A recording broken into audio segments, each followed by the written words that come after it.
Right now, from KTAB, KRBC, and Telemundo Abilene, this is Stronger Together, a community conversation on race in Abilene, sponsored by Aero Ford. Now, here's Joni McKinnon and Victor Sotelo.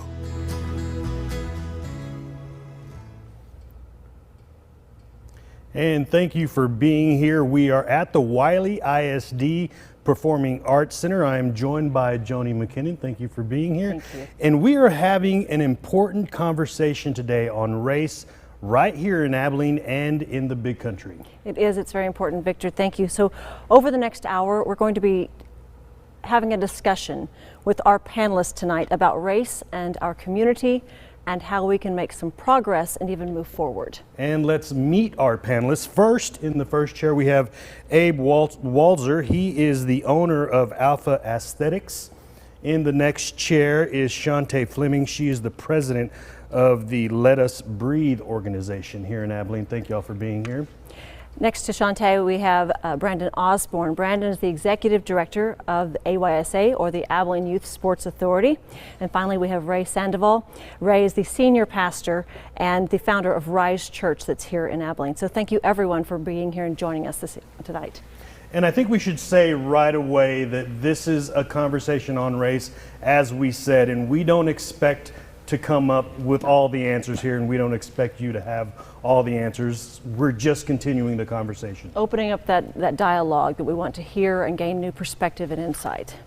So having said that, we would like to talk about how do we move forward when it comes to race, and that's how all of these questions are going to be asked through that lens tonight. So let's get started, shall we? Okay, so let's go with the first question, and I guess we have to ask, the first thing we got to ask is, how many, if not all of you, have experienced racism at all? Let's start with Abe. Yes, I've experienced racism in my lifetime. I mean, I think everybody from every race has experienced racism. Mine more so, you know, as a youth, as a younger kid growing up in Kerrville, Texas. There was some racism, and then, I mean, just for me, it was just so normal. I never really took it any kind of way. I'm in Kerrville, Texas. Small things would happen, but it was a given. So I guess it's a bad thing that it was just a regular norm for me. But when the questions were posed about, you know, have I ever experienced racism, I had to really sit and think about it and think, have I? Well, yeah, in a sense, yes, I have, but not enough to where it affected me in any kind of really way. You know, I was just so used to it. Shantae, what about you? Was it the same for you? Did you have to look back on it? Tell us about your experience with the racism. No, I don't feel like I had to look back. I think as a black woman, a black businesswoman here in Abilene, it's something that I face on a regular basis here. It's something that it's become a norm that you have to adjust to. It's something that you have to work around, because you can't get stuck there. You can't let what one person does or say ruin what you're doing. So you have to move forward. I think the problem is right now is we've gotten used to just handling it. We've gotten used to it being a norm, and we just incorporate it as something else happening within the day. Working as a bondsman here, working so closely to so many people, I do experience racism. A lot of it is, I think, implicit bias for racism, but it's something that is real here that I do experience daily. And down the line.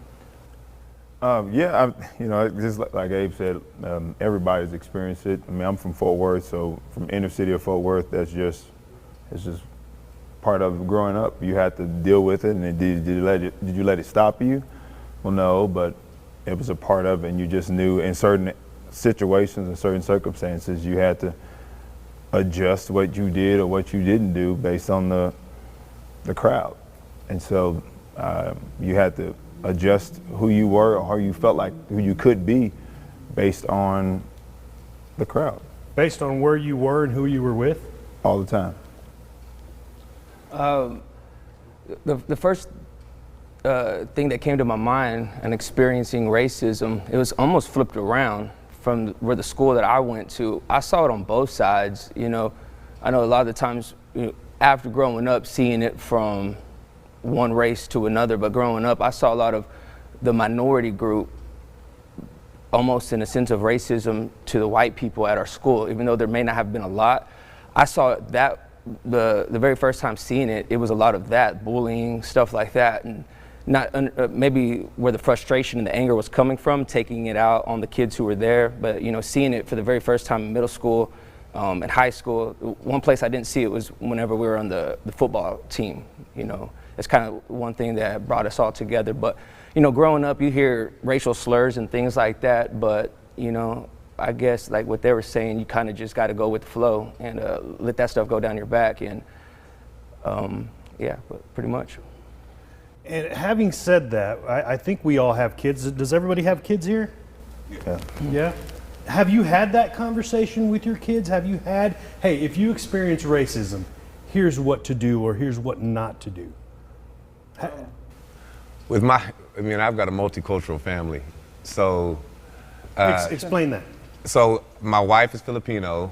So my daughters are half black, half Filipino. My oldest is half white, you know, it's from a previous relationship. So it's been all across the board. Let's take my oldest, for example. You know, she wasn't black enough for the black kids, you know, and then she's not a white girl, you know, so she was kind of in the middle, you know, so I would see her trying to assimilate with this group or assimilate with that group, and I'm like, baby, just be you know, but in my household, I mean, with kids, you know, my youngest is 10, and then I have a 13-year-old, and then 20 and 21-year-olds. But the young ones, when we talk about race nowadays with them, it's trying to get it out of them. They're like, well, my friend such and such. Well, who is it? Well, her right over there in the pink shirt. Well, they all got on pink shirts. Well, the one with the dark hair. Well, they all got dark hair. That one. Oh, you mean the Mexican one? Yeah, why you didn't say Mexican? Well, I wasn't thinking about it like that. You know, like my kids are a little bit, and I think there's a lot of the kids that age right now across the board, you know, where me, it was like the black guy over there, you know, they're so far away from having to define the race or sexuality or any of that at their age group right now, it's different. So I've never had to really talk to them about that. It almost sounds like you're experiencing more color blindness. With the little ones, yes. With the younger ones coming up. Hopefully. Yeah, at least with mine, for sure. Okay. Shantae, you're shaking your head over there. What are your thoughts on, or what have you told your kids about racism and experiencing it, or dishing it out even? Well, my son is a freshman in college here. He also works in the public. He has called me a few times where he has been called the N-word. He's been a little upset at work, having to explain to him that just because that's what somebody calls you, that's not what you answer to. Know who you are at like all times. My son is a bigger young man. I worry about him going off to college because I have to worry if that he gets stopped. He would be nervous because he's a little bit more sheltered. So he doesn't know a whole lot about, you know, police and being pulled over. So right now it is very important that I do explain to him about making sure his hands are always visible. Making sure that whenever he's pulled over and the lights are like on him, that he takes his wallet out and put it in the dashboard. Things like that I never would have thought that I would have had to tell him or to teach him. My son deals with everybody. It doesn't matter what color. And it kind of scares me because as that he ventures out, I can't protect him, but it's my job to make sure that I give him the knowledge as when you're dealing with these situations, know when to call home. Know when something doesn't feel right that you leave. Even going to parties and stuff, it's just a constant worry of mine with what is going on right now, not just in like Abilene, but even as he travels. It's just a fear of mine. You said because he's a bigger young man. Is it because he's a bigger young man and black? Yes, I think because of his size, that it is a little bit intimidating to For anyone that comes across him or however they come across. Yes. Yeah. It's a little bit intimidating. People profile and they racial profile, and not even knowing him, having a conversation with him, I believe that even makes him much more of a target at this point. Brandon, what about your kids? Well, my kids are kind of like Abe. Fortunately enough, we're going to go to a congregation where we teach, you judge a person by the content of their character. You judge a person by what they do. And so my son now he's at the 7th grade. So I'm slowly I find myself having to adjust some of the things that I do, like what he wears. I'll say like, hey, I know you like hoodies, but there are certain times when you can't wear a hoodie. There are certain times when you take the hood off. There are certain times when you don't wear your hat this way. And so I'm slowly beginning to educate him on what could be looked at or appear to be dangerous in some people's eyes, and say, hey, we want to eliminate that altogether. Now, I haven't talked to him white, black, Hispanic, black, all that stuff. I haven't talked about any of that. I'm just teaching him how to handle himself in certain situations.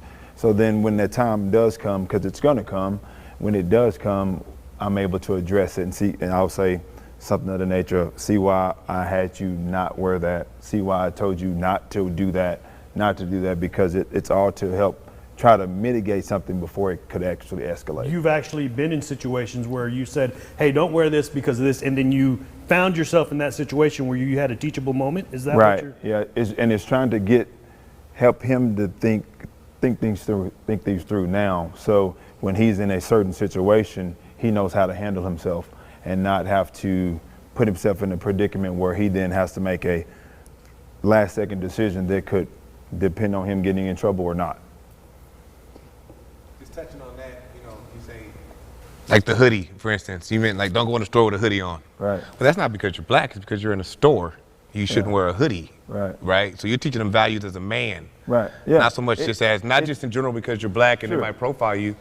It's because you're in a store. You take your hoodie off. You take your hood down. It's anything that could escalate anything. So it's just how to handle yourself in certain situations. Yeah. So we're not talking about race. It's more like how to handle yourself. Because you said you hadn't done the black and white No, conversation we haven't had that conversation at all. So you're talking about what Abe's talking about. Right. It's just how you handle yourself. Ray, your children, what have they experienced? What have you had to tell them? First off, I want to say I like both of what they're saying. A father raising up their sons on these little things in life, because it's those little things being taught, from a father down to a son. Those are, even from a mother, what she was saying, those can be life-changing, things that they need to learn in life. And I'm taking all of this in because my son is where he is in 6th grade right now. But the way that it got interjected to me one time was by a conversation. We went through a fast food restaurant through the drive-through, and one of their friends called the lady a racist because she had an attitude. And so the way that I had to present it to my son, first off, is what racism wasn't. And a bad attitude doesn't make a person a racist. And I waited till the friend left and I set my son down. Then I realized we got to have this conversation, so. But then I talked about what racism is, but I also wanted to let him know what racism isn't. And I don't know where that came from just, having a bad attitude, but to also let him know that racism is a real thing also. And so, to keep his eyes open. But there's, all kinds of things that we're going to have to continue to teach them, into manhood. Absolutely. With my daughter as well. We went over the next two questions, so I think we'll let Joni ask her next question. Sure. So for someone who has not experienced racism or discrimination, how would you describe that? I mean, when you think back on what you've experienced, what does that feel like? I mean, and what feelings does that bring about when you have to remember those scenarios? You can go first. Say that one more time. For someone who's never experienced racism or discrimination based on the color of their skin, How do you describe that to them? What is it, I mean, when that happens, when you have that coming at you, what does that feel like to you? I mean, does it bring back emotions if you think back on that time or that experience? Does it make you angry? Does it make you sad? Does it make you confused? I mean, how do you describe this?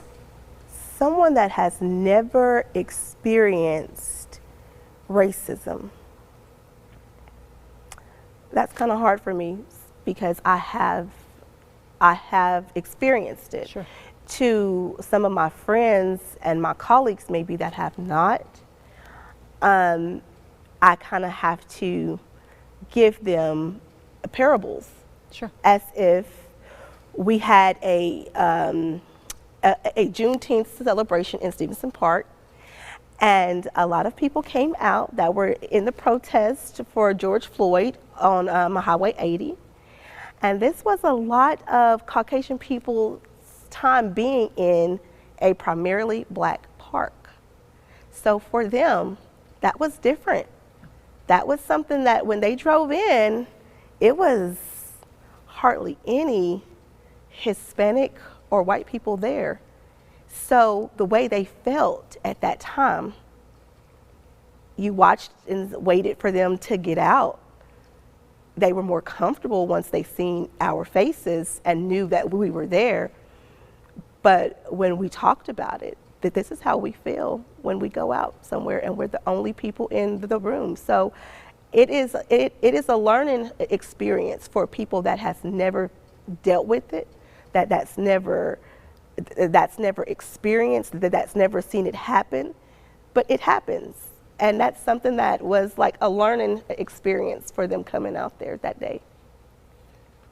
And what a great way to, I guess, describe it for what it feels like to experience that for people who have not. That tension, that anxiousness, that nervousness. Is that what you're talking about? uncertainty. Absolutely. Coming into an area where you have never come to before, even though it's in Abilene, this is a predominantly black area.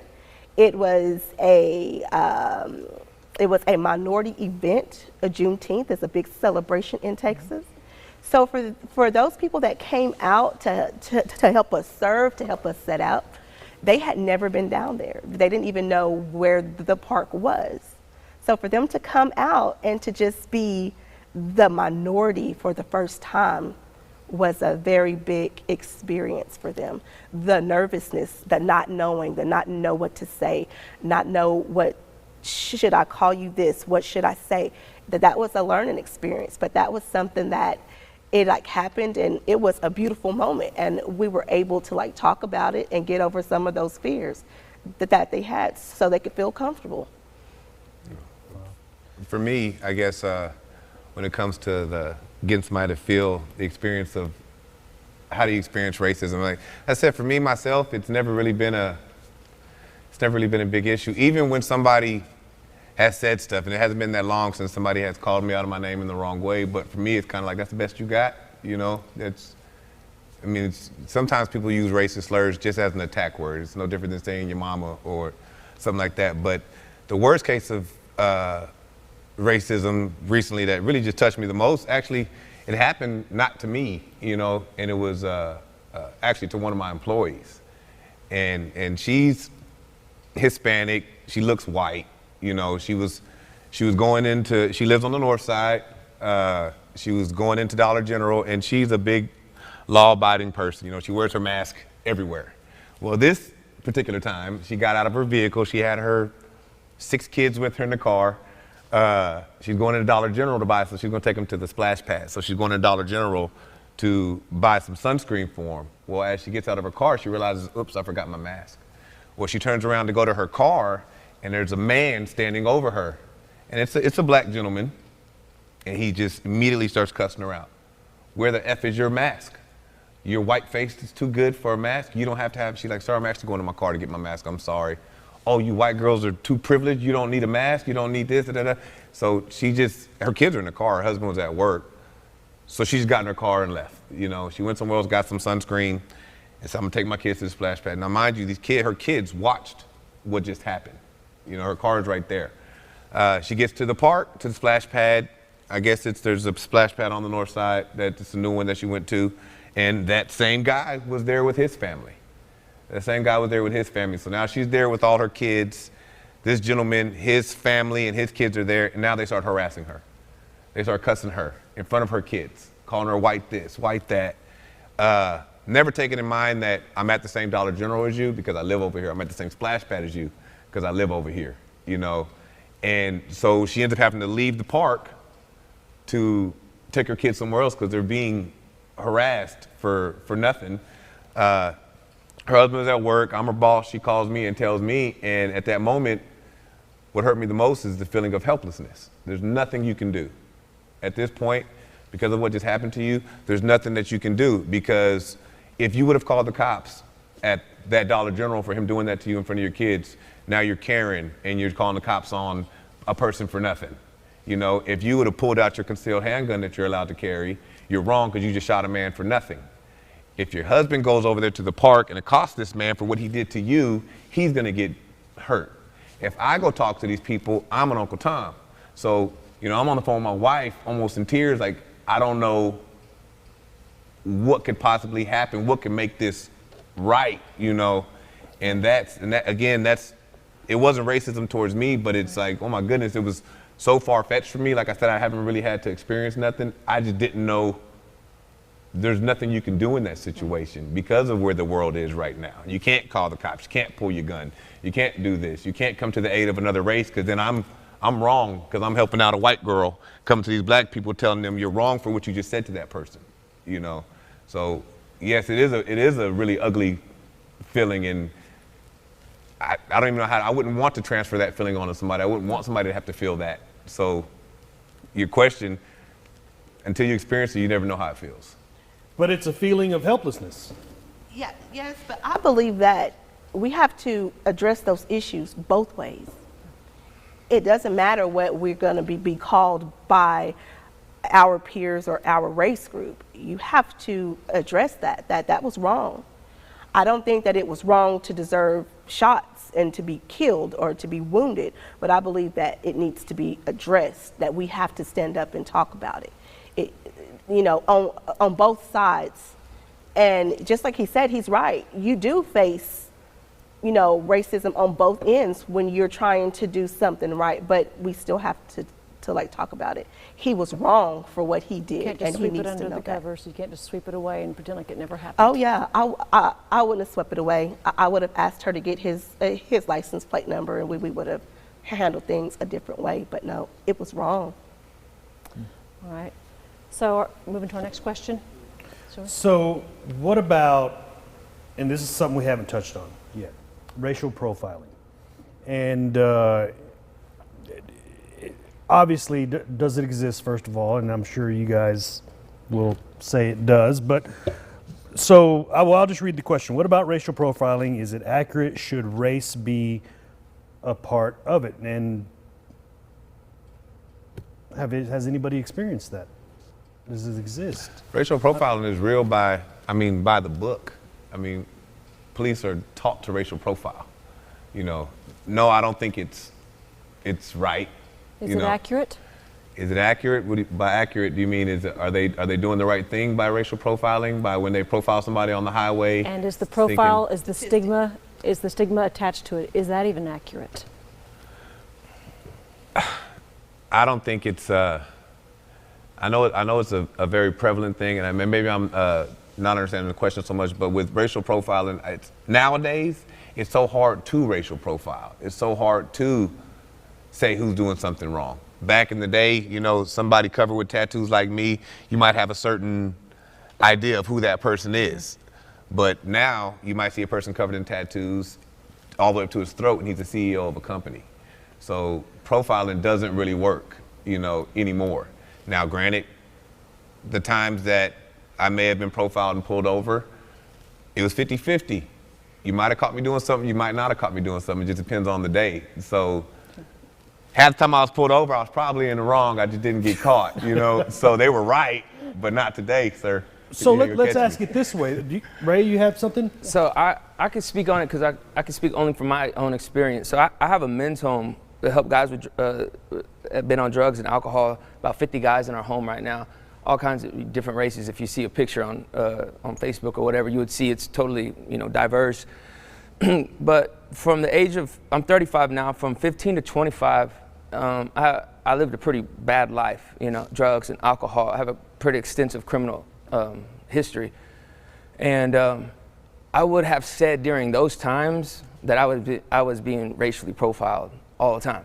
And I have a lot of charges. I got jammed up. I was always in trouble, always in conflict with the cops. But 10 years ago, I gave my life to God, went to a men's home, started my own men's home, and I've only had one encounter with the cops since then, from changing my life, from living the life that I was to now. I've had one conflict. I've had the cops run the K9 around my car as a pastor of a church, and that didn't feel good. But at the same time, I don't really know if it was my race, because I already know that the cop was already about to pull me over anyways. I was dropping off one of my church members at his apartment after we went to the gym, and as soon as you run the plates, you're gonna see all my charges from back in the day. And I had a gym shirt on, so you could see my tattoos. And the moment that they already had their mind made up, I believe, what they were going to do at that time.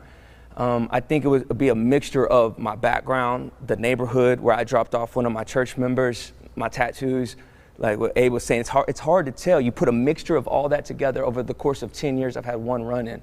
10 years before that, I've had, I don't know, a lot. But, and what about your neighborhood, where you live? What if the police see a suspicious person in your neighborhood, do you want the police to approach that person? And that kind of is racial profiling, right? I mean, that's... Yeah, I mean, I approach people in my neighborhood if I don't know them. Do you? Heck yeah.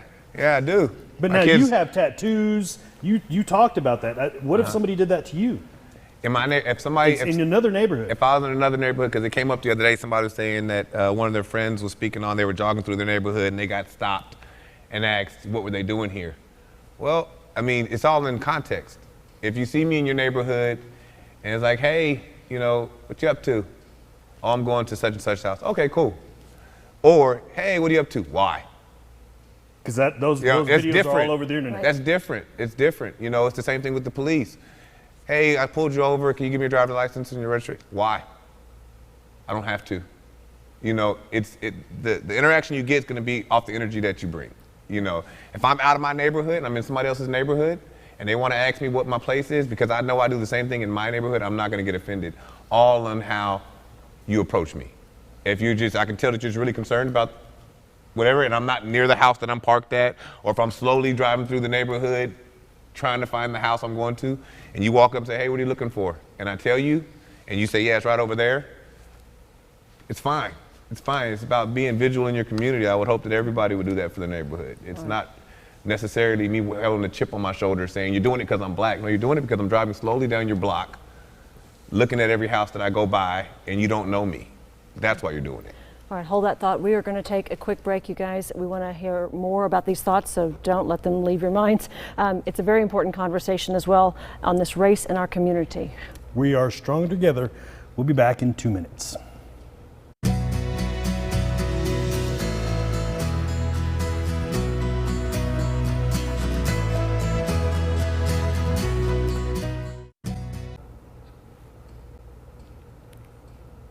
All right, welcome back to Stronger Together, a community conversation on race. So if you are just now joining us, we are talking with a panel of people who actually live and work right here in our community. And we're talking about how we can be stronger together. So before we want to get started, though, we do want to extend a special thank you to Wiley ISD for the use of their Performing Arts Center here and opening their doors to this discussion with all of these individuals. Place. So thank you so very much. So getting back into our questions, I'm going to single you out, Brandon, because you work with youth right here in our community. Do you think that blacks, whites, Hispanics, other races, minorities, do you think that they are all being afforded the same opportunities as we bring up this next generation of kids? Are they getting the same opportunities being presented to them to make change happen, to better their situation? I believe so. I mean, being a former teacher, I taught the ages of kindergarten to 5th grade a lot. And so I would always tell them, you know, times are not what they used to be. They're not where they're gonna be, but they're not where they used to be. So the fact that I can educate you is a different ball game. 100 years ago, it probably wouldn't have been the case. And so I would always tell them, you can sometimes create your opportunity for yourself, or you can follow an opportunity that was blazed before you. So I think there is opportunity there. I think some of them will have to overcome some household things, some socioeconomical things. Everybody has their own things, every hurdle they have to jump. Some of them have to overcome their parents or their grandparents' thought pattern. So there's something that they all have to overcome, but I think they all have the same opportunity. I mean, do you think that there's anything out there that would level the playing field so that everyone gets a fair shot at opportunity out there? And anyone else can. I think the first shot is they all have opportunity at a free education that, and in most cases you got teachers that are trying to do that absolute best job they can for you. Do some of them have probably some thought patterns about you? Probably. That's just people. But I think they all have an ample opportunity to change the course of their life by what they learn. Well, and let's stick with that theme there, because you kind of talked about how you move forward. How do we move forward from where we are now, the division that we're seeing? Where do we go from here? I think everything starts at home. Everything starts at home. Moving forward, if everybody, first, just worry about your house. You know, move your household forward. You know, teach your kids, and then they'll bring that outside of the home. You know, like you said, leveling the playing field. What will level the playing field? Parents being a more active role in their kids' lives. You know, you talk about the socioeconomic or the education levels. Well, if you're checking your kids' homework and they're coming home and they're not passing, you know, yes, the teacher should bring a note home, but as a parent, you should check the homework and make sure they're doing it, make sure they're passing, get them some tutoring if you're not on an education level, because I couldn't do algebra with my kids right now. Get them the help, you know, and then let them learn, and as they grow, you know, then there are no barriers. You know, there's just us not paying attention to what's going on. And I think everybody's so focused on what's going outside of their house, they're losing sight on what's going on inside their home. Focus on that, and I'm guilty of the same thing. Take care of that, and the world will be a better place, just because you're going to raise your kids up. Because right now, where we're at, we're lost. Our 2020 is lost. You know, all we can do is focus on our kids and the next generation that's coming up, and I think that's how we move forward.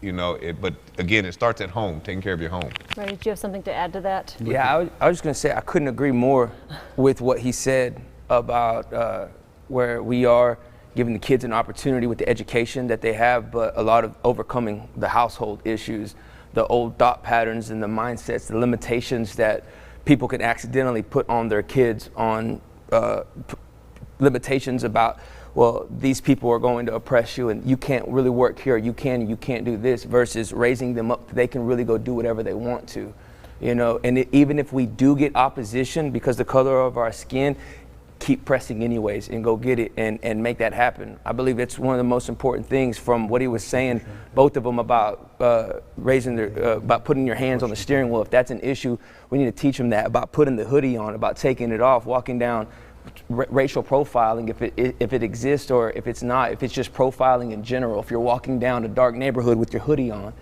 you know, think about those things. If it's racial, if not, black, Hispanic, white, whatever you may be, just instilling a lot of those values and breaking a lot of the limitations off of this next generation, I believe is going to be one of the biggest things that we're going to have to do. And realize that this problem goes both ways. Racism goes both ways. It's not one or another, it's everywhere.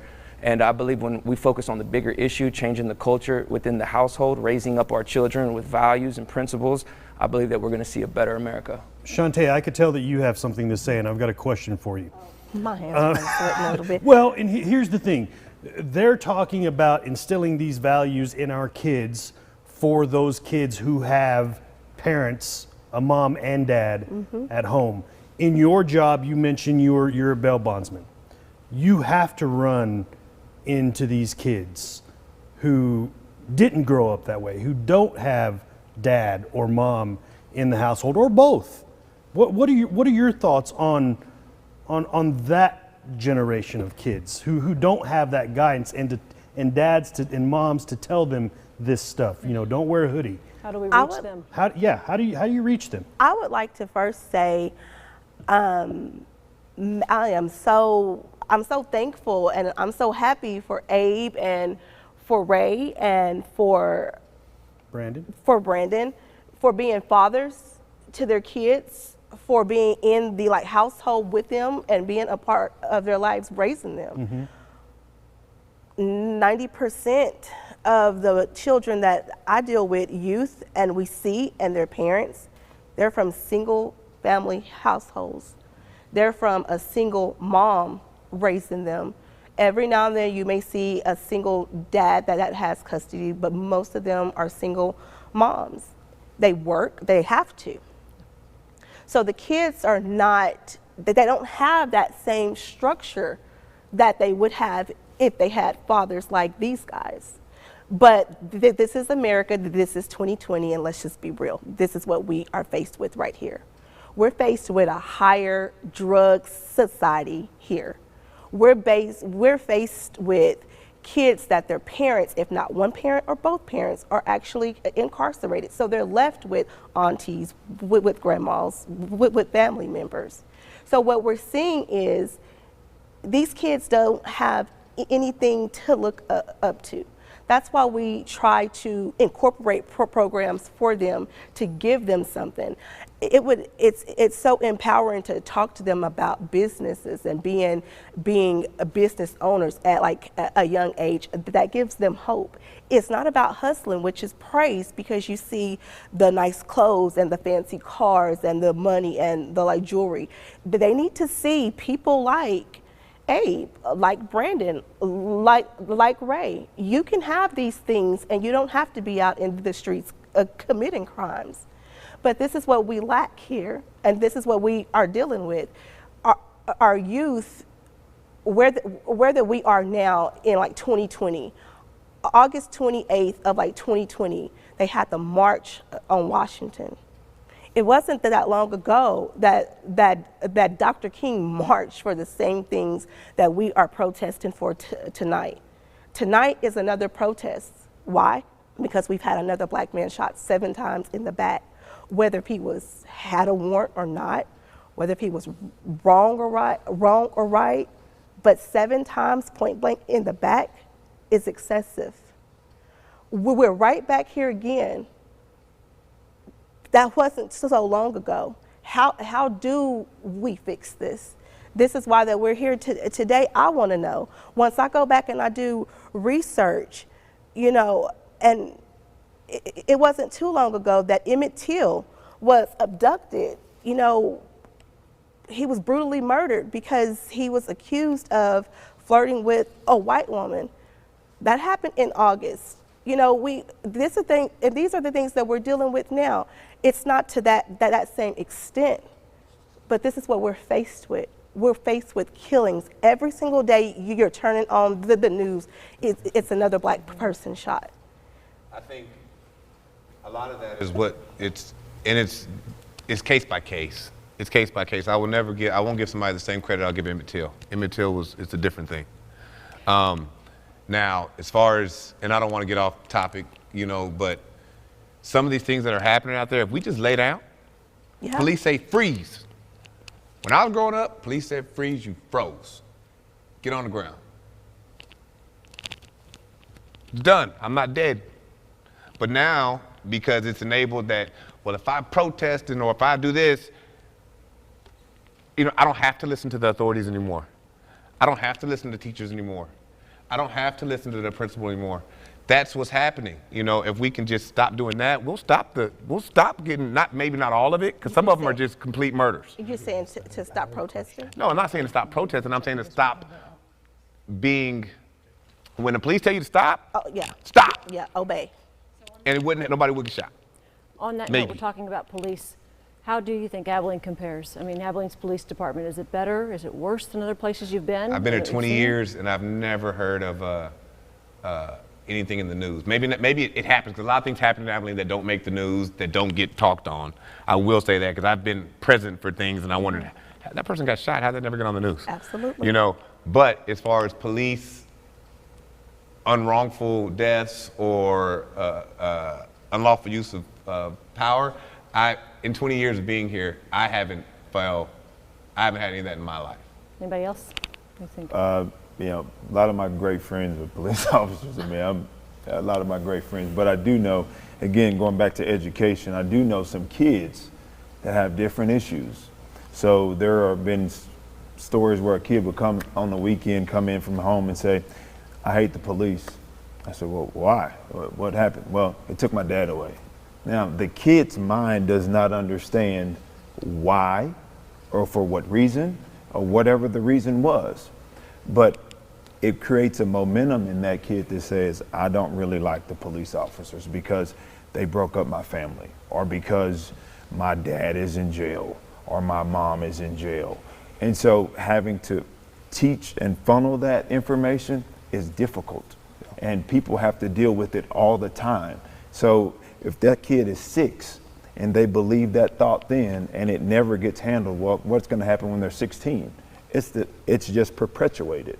And so unless somebody interjects and changes that kid's course of thought or pattern, which is what we did recently. We had a late night basketball league that the city helped sponsor, that we had police officers along with the local kids. So it was a free league for kids to get involved in, where they could see like, oh, the police officers, some of these dudes are really cool and they can hoop. Because like Ray mentioned earlier, how sports was a connector. And I feel like sports, at the end of the day, I don't care if you're white, black, tall, fat, skinny, stinky. If you can play, you can play. I don't really care. Like, I just care if you can play or not. At the end of the day, now, if I see you, I may say, hey, let's see if white dude can hoop. Hey, man, you can hoop. You and me, man, let's play. And so sometimes we can use things that we have to bring us together that's right there in front of our face.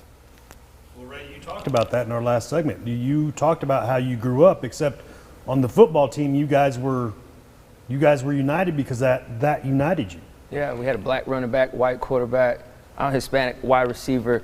At that moment, when we're on the football field, the only color we were was the color of our jersey. And it just brought us together where we're all on the same team. I feel like sometimes we need to celebrate the wins that we do see. I saw a white state trooper, DPS, pulled over. There was 2 young black gentlemen by the trunk of the vehicle, and he was on one knee changing their tire for them. And since I'm law-abiding and I don't have my phone in my hand, I'm just playing. I would have taken a picture of it. It was one of the, my life has changed now. It's one of those things that I don't feel like that would have got any attention if I would have posted it on Facebook, though, or on social media, because that's not, right now, that's not the biggest thing. But we have to celebrate, like he's saying, when we see a team of multi-ethnic whatever, we need to celebrate those. We need to celebrate the small wins. What gets rewarded gets repeated. We need to get some momentum going. I know it exists, racism does exist, but we need to say it also doesn't exist in some areas, and we need to rally around that together and celebrate some small wins. If it's a basketball league, if it's sports, whatever it is, we need to create more ways to make that happen. And I will say this, Police Chief Standridge is trying to implement some things with the community. One thing that I see here that I haven't seen in these other counties where a lot of this stuff is happening is police, the ways that they put things in together to stop a lot of this. A lot of these officers that have been in like trouble and for race and stuff, they've been written up multiple times. And I think that a lot of here in like Abilene, that Police Chief Standridge has kind of stepped in front of this and said, okay, I don't want this happening on my watch, not in my town. How do we fix this? How do we put something together? So right now he is working on some things. I think it's called Threshold or something. Threshold, yeah. But he's actually working on some things about getting the like community involved, trying to bridge that. that's a start. That's how we start. It happens with the top. If people start seeing changes at the top, you know, we have no choice but to change. So I can say that here recently, I've seen him implement things to try to get change out there, to try to bridge this gap. And I just commend him for that, you know, for actually taking charge of that, stepping up, seeing that it's a problem, and seeing anything a potential here. We deal with a lot of things that's not just because of race, but we deal with mental illness, a lot of things, and you have to train your like officers how to handle those things. We can't go around just shooting everybody and killing people. And you know, I'm not saying that APD doesn't racially profile. We all know what happens with like any force, but I'm just saying as far as the steps that he's taken so far as getting in front of this, trying to merge this together to make it work. And we'll get to Joni's next question real quick, but just to explain Project Threshold, Chief Standards said George Floyd incident death kicked open the door to this conversation, and he's seeing it as a threshold. He got a committee of people from different races, and they're just having a conversation and seeing what comes of that. So just wanted to explain what Project Threshold was. So this kind of all leads back up to this Black Lives Matter movement that's taking the nation by storm. So how do you feel about this? Is this is it an empowering movement? Is it a silencing movement? I mean, it's really prevalent everywhere. They're taking protests in March. So I think that Black Lives Matter is a very powerful movement. I love it. I don't like how some people have taken it and they have made something good into something bad, turning it into like a vigilante. Like, this is something that you've made that started out in good faith and something that was positive, that now you have some people out there that are turning it into something totally different. I don't want Black Lives Matter to be a hate group. It wasn't started to be it wasn't started up to be a place to hate white people or Hispanic people. It was started to actually amplify Black voices. Now I see it's like we're doing this protest, and this is in Abilene, and it may be on y'all's site. They're speaking on this protest with saying that Black Lives Matter, and they're speaking on George Floyd, Tamir Rice, Breonna Taylor, like say their names. And the comments are like, oh, these are thugs. You guys are going to bring these thugs to like Abilene. We don't want riots. We don't want looting here. We're doing a peaceful protest. There's no rioters. There's no looting. It's regular people like us on this panel. I know I'm going out. I can't speak for like anybody else. But when we protest, it's peaceful. It's not looting. It's not rioting. It's not. We're trying to attack the like police or defund them. This is something that is peaceful, just to like amplify that voice. And the hate that I'm seeing with our neighbors, with the people here, is just crazy. When you log onto the site to Facebook and you read it, it is horrible. do you think that that's a direct result of what's happening in other areas of the nation, though? Do you think that it's trickling down, and so that's the perception of what the group is about? I think that people are using it in a way to keep us divided, keeping the division, and that's what I don't like. There's nothing wrong with a peaceful protest, with a peaceful march. That's what we've been doing for the last 60 years, over 60 years. That's what we've been doing. Wondering, is it effective? We're trying to make sure that it becomes effective, that we can amplify these voices that can't be heard. I just don't like how all of a sudden now we're out here protesting peacefully, but all of a sudden that we're thugs, and this is It almost bad for seems like Abilene.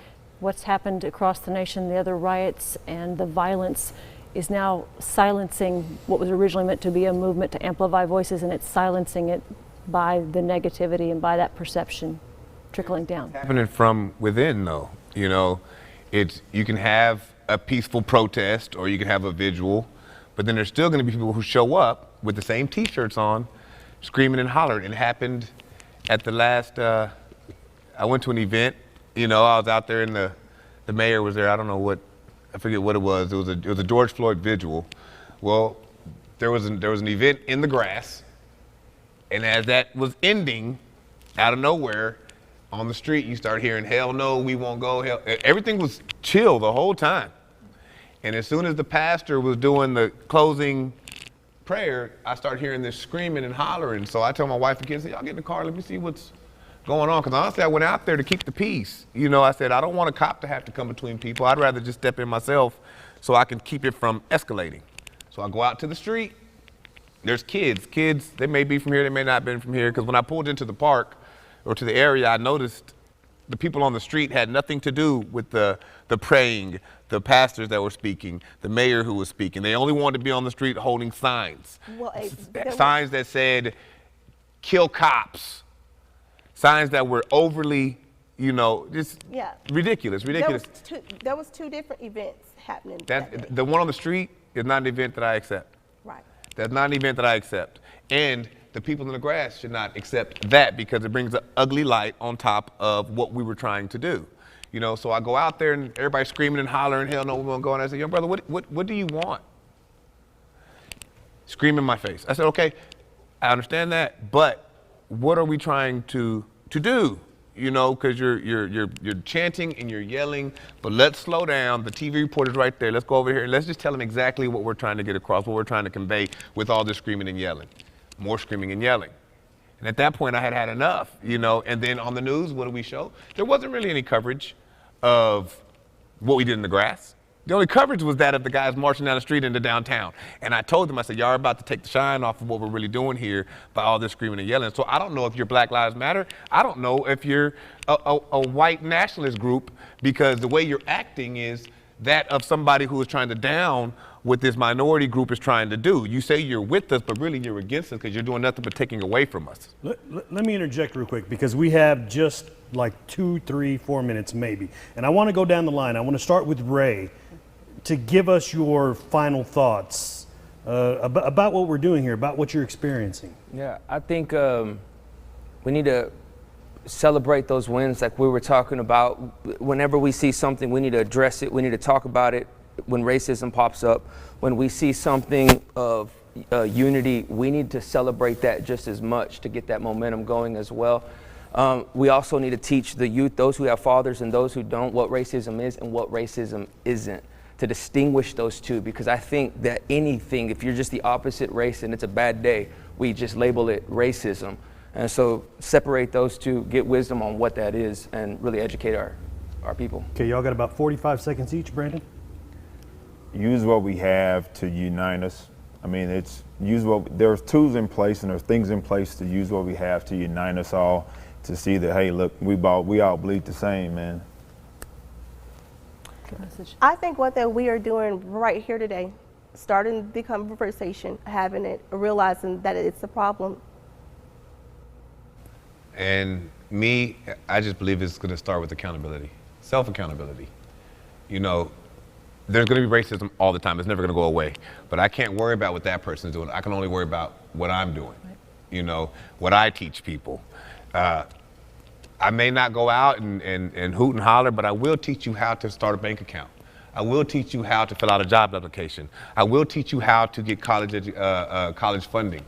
That's where it starts. I think that's what's important. I think that's what we need to be focusing on. Not changing the world, but changing our community and changing our outlook on life. And that's what's going to make us a better place. We can't fix the world, but we can start here and keep Abilene whole. And on that note, we all want change, but Abilene, please don't change. Don't let what's going on in the world affect us, because being here for 20 plus years, I haven't ran into much hate, just a lot of love. Well, we're glad to hear that as well, though. Well, Abe, Shantae, Brandon, All Ray, of you. Thank y'all for being here. Thank you. And thank you for being a part of this important conversation and sharing your voices with us. All right, such important perspectives, and it's welcoming all the time to us. So to those of you watching at home and joining us, we want to say thank you for being willing to listen and to open that conversation and bring about change. So thank you as well. Thanks for joining us.